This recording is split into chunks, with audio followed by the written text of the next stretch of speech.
Hi guys! Good morning! Dahil may trangkaso tayo ngayon, ayan. So, tawag nito. May concern din sa akin na amo ko.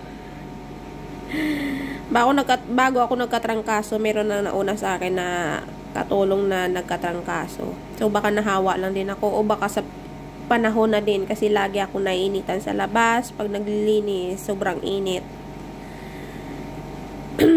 So, ito kasi may pinapainom sa akin yung amo kong babae na herbal. Ayaw ko, umayaw ako. Hindi ko talaga kaya, guys.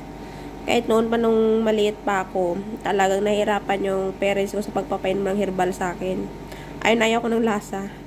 So, kaya ito, binilan ako ng ng syrup. Yung akala mo, kasi naninibago ako dito, hindi ko kilala yung na to eh. Sa isip ko, baka pangitin yung lasa, kaya sabi na amo ko, tikman mo muna kung gusto mo. So, parang pambata siya, pero pwede talaga sa bata. Kasi, ito nga, asan ito?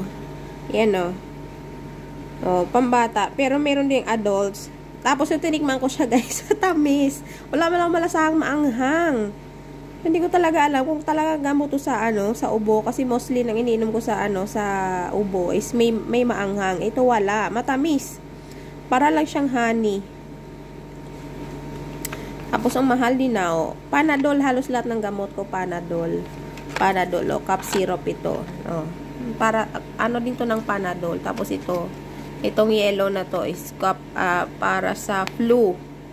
Ang dami kong gamot. Pero hindi ako laging uminom ng gamot kasi ayaw kong umasa ng gamot.